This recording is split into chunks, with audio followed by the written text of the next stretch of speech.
सासदेखि नामसम्मको यो सानो जर्नी हामी जन्मिँदा केही लिएर आउँदैनौँ, एउटा सास लिएर रुँदै रुँदै यो दुनियाँमा आउँछौँ है सबैजना। अनि एक दिन यो दुनियाँ छोडेर जाँदाखेरि हामी साथमा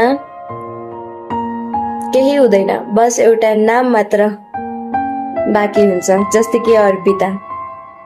त्यसो भए यो सास र नामको बीचमा जुन जिन्दगी हामी बाँचिराखेको छौँ, किन अरूले के भन्छ भनेर हामीले लाज मान्ने? दुःख छ भने दुःख पनि एक्सेप्ट गरौँ, खुसी छ भने खुसी पनि एक्सेप्ट गरौँ। देखाऊ आफूसँग जे छ, जति छ, जस्तो छ त्यसमै खुसी हुन सिकौँ। कहिलेकाहीँ पेसेन्टहरूको स्टोरी सुनेर हेर्नु है,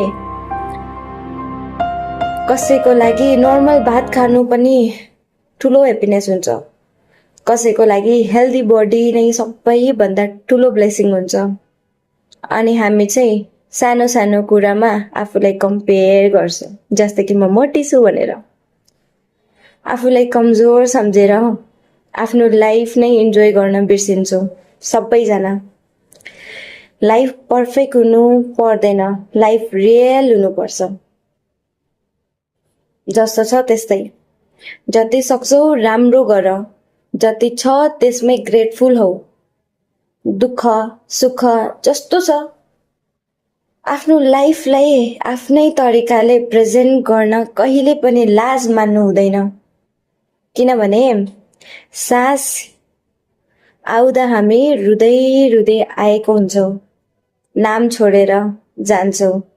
त्यो दुई बीचको समय नै हाम्रो असली लाइफ हो साँच्चै भन्नुपर्दा। So live it, feel it है, अनि इन्जोय इट। र आफूसँग जे छ त्यसमै खुसी हुने गर, बुझ्यौ?